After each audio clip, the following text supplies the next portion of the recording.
யாருடன் கூட்டணி என்பது குறித்து தக்க நேரத்தில் முடிவெடுக்கப்படும் என்று முன்னாள் முதலமைச்சர் ஓ பன்னீர்செல்வம் தெரிவித்துள்ளார்.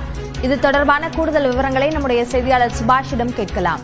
சுபாஷ், கூட்டணி முடிவு தொடர்பாக ஓபிஎஸ் சொன்னது என்ன? ஒரு முக்கியமான அறிக்கையை முன்னாள் முதலமைச்சர் ஓ பன்னீர்செல்வம் வெளியிட்டிருக்கிறார். அதில் எம்ஜிஆர் அவர்கள் தோற்றுவிக்கப்பட்டு ஜெயலலிதா அவர்களால் கட்டி காக்கப்பட்ட மக்கள் இயக்கமான அனைத்து இந்திய அண்ணா திராவிட முன்னேற்ற கழகம் துரோக கூட்டத்தில் மீட்பதற்கான அண்ணா திராவிட முன்னேற்ற கழக உரிமைக்குழு நாம் போராடி வருகிறோம். இது நீதிமன்றத்திலும் மக்கள் மன்றத்திலும் நமக்கு வெற்றி கிடைக்கும் என்ற நம்பிக்கை நமக்கு இருக்கிறது. இந்த சூழ்நிலையில் வருகின்ற தமிழ்நாடு சட்டப்பேரவை பொதுத் தேர்தலில் நாம் எதிர்கொள்ளும் வகையில் ஜெயலலிதா எம்ஜிஆருடைய கொள்கையில சார்ந்து நீங்க பொதுக்கூட்டங்கள் எல்லாம் நடத்துங்க அப்படின்றத ஒண்ணு சொல்றாரு. பட்டி தட்டி எங்கும் அது இருக்கணும் அப்படின்றதையும் அவர் சுட்டி காட்டுறாரு. திமுக ஆட்சியில இருக்கிற சந்திக்கும் மக்கள் பிரச்சனையும் தமிழ்நாட்டுக்கு எதிராக மத்திய அரசின் செயல்பாடுகளை மக்கள் எடுத்து சொல்லணும் அப்படின்றத சொல்றாரு.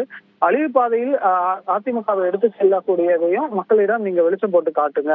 மேலும் தொலைக்காட்சி விவாதங்களில் பங்கேற்கும் செய்தி தொடர்பாளர்கள், கட்சி நிர்வாகிகள், தொண்டர்கள் கூட்டணி குறித்து எந்த கருத்தையும் தெரிவிக்க வேண்டாம் என்று அன்புடன் கேட்டுக்கொள்கிறேன்.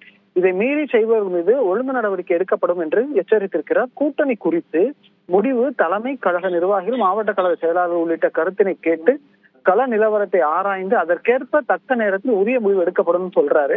அண்மையில முதலமைச்சரை சந்தித்ததுதான் விவாத பொருளா மாற்றிருந்தது. ஆனால் தற்போது திமுக அரசுக்கு எதிரான போராட்டங்களையும் அது சார்ந்த பிரச்சனைகளையும் மக்கள் எடுத்து போய் சொல்லுங்க அப்படின்றதும் ஒரு ரொம்ப முக்கியமான விஷயமாக கவனிக்க வேண்டியிருக்கிறது. அப்படின்னா ஓ பன்னீர்செல்வத்தின் அறிக்கை குறித்த விரிவான விவரங்களுக்கு நன்றி சுபாஷ்.